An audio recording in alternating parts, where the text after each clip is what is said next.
Hi guys, Pranjal this side. और आज हम बात करेंगे लॉर्ड अय्यप्पन के बारे में। उनकी ओरिजिन स्टोरी एंड उनकी लाइफ स्टोरी दोनों ही बहुत ही यूनिक एंड डिफरेंट है। So I thought of making this video and we will discuss about his life in this video. So without wasting any more time, let's just roll the video. उनकी origin story उनकी life story से काफ़ी पहले शुरू हो जाती है, जब माता दुर्गा ने महिषासुर का अंत किया और इसकी खबर उसकी बहन महिषी को लगी तो वह आग बबूला हो गई और उस पर खून सवार हो गया बदला लेने का। और इस चक्कर में वह तपस्या करने बैठ गई।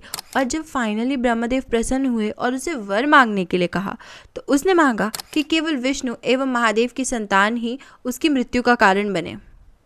अब इतनी सारी ताकत पाके महिषी तीनों लोक में अपना हाहाकार मचाने लगी और इसी समस्या को और इसी संकट को हरने के लिए श्री हरि नारायण विष्णु ने अवतार लिया मोहिनी देवी का और उन्होंने महादेव के साथ मिलकर एक पुत्र को जन्म दिया जिसका नाम रखा गया अय्यप्पा।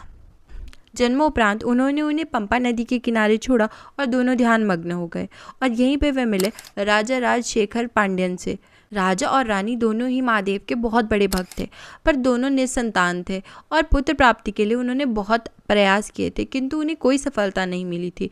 तो अब ऐसा एक बच्चा देखकर वे समझ चुके थे कि ये उनको ईश्वर का आशीर्वाद ही है। और क्योंकि बालक के कंठ में एक मणि थी इसलिए उनका नाम मणिकंडा रखा गया और राजा उन्हें अपने साथ घर ले गए। अब जैसे ही उनके शुभ चरण घर पे पड़े अर्थात महल में पड़े तो महारानी ने उन्हें गर्भवती होने की खुशखबरी सुनाई और उनके छोटे भाई का नाम राजराजन रखा गया। और इस तरह दोनों भाइयों को शाही तौर तरीकों से बड़ा किया जाने लगा। इस तरह जब काफ़ी समय बीत गया और दोनों बालक अब बड़े हो गए तो महाराज ने सोचा कि मुझे अपना उत्तराधिकारी घोषित कर देना चाहिए। और सब जानते थे कि वे अय्यप्पा से बहुत ज़्यादा प्यार करते थे, इसलिए उनका आने वाला उत्तराधिकारी अय्यप्पा को ही चुना जाना था। किंतु महारानी अपने पुत्र के लिए उनसे ईर्ष्या करने लगी। उन्होंने राजवैद्य के साथ मिलकर षड्यंत्र खेला और स्वांग रचा एक ऐसी बीमारी का जो उन्हें कभी थी ही नहीं। और राजवैद्य ने उसका इलाज बताया शेरनी के दूध को।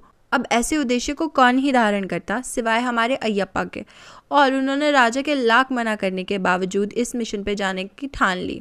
उन्होंने अपनी एक गठरी बनाई जिसमें उन्होंने कुछ कच्चे नारियल, घी, गुड़ एवं रोटियां पैक की और अपने साथ ले चले। अब उन्हें जंगल गए हुए ज़्यादा समय नहीं हुआ था कि महिषी उनके सामने आ गई। अब महिषी उनके परिचय से अनिभिज्ञ थी और वे नहीं जानती थी कि उसकी मृत्यु उसके सामने खड़ी है। और दोनों के बीच घमासान युद्ध छिड़ गया जिसमें विधि के अनुसार अय्यप्पा ही जीते। अब आवश्यकता थी शेरनी के दूध की। तो जब वे थोड़े आगे बढ़े तो उन्हें शेरों का एक झुंड मिला जहाँ पे शेरनी ने ना सिर्फ उनका स्वागत किया बल्कि उन्हें वापस एक सवारी भी दी महल तक। और जब महल के लोगों ने इतने सारे शेरों को उनकी तरफ बढ़ते देखा तो पूरे महल में हड़कंप मच गया। पर जब उन्होंने शेरनी की पीठ पर सवार अय्यप्पा को देखा तब वे उनकी महानता समझ गए। षड्यंत्रकारी भी उनके सामने हाथ जोड़कर खड़े थे और इस पर अय्यप्पा ने उन्हें अपनी असली पहचान के बारे में बताया कि उनका जन्म क्यों हुआ था और कैसे हुआ था और वे यहाँ क्या करने आए थे। अपने पुत्र की महानता को ना समझ पाने के कारण महाराज ने भी उनसे क्षमा मांगी और प्रायश्चित का मार्ग पूछा। तो उन्होंने एक मंदिर के निर्माण का सुझाव दिया और उसके लिए उन्होंने एक जगह भी डिसाइड की जिसे शबरीमला के नाम से जाना जाता है। मंदिर में एनर्जी कॉन्सेंट्रेट करने की विधि और पूजा कैसे की जाए इस सब की विधियाँ अय्यप्पा स्वयं ही बताते हैं। और ये सब बताने के बाद वे अंतर्ध्यान हो जाते हैं।